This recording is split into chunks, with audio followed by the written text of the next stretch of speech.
Futbalisti FC Nitra odohrali vo štvrtok prvé stretnutie prvého predkola Európskej ligy pohára UEFA s maďarským tímom Győri Eto FC. Už v prvom polčase sa v hre oboch tímov vyskytlo veľa nepresností, čo jasne dokazovalo, že sezóna je ešte len na začiatku.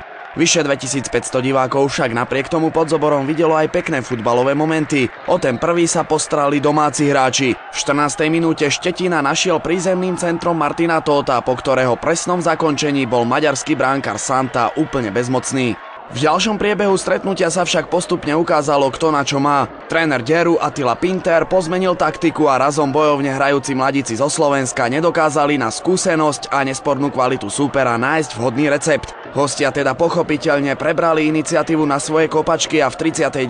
minúte sa dočkali zaslúženého vyrovnania. Ofenzívny stredopoliar Győru Tarmo King sa na hranici pokutového územia dostal k odrazenej lopte a prudkou strelou poprvý raz rozvlnil sieť za hrošovým chrbtom. Aj v druhom polčase pokračovali hráči bronzového tímu uplynulého ročníka najvyššej maďarskej futbalovej súťaže vo svojej aktivite. V 58. minúte ponúkol nádherný futbalový kúsok King, keď parádnou strelou do šibenice aj po druhýkrát rozradostil hostujúci Tábor.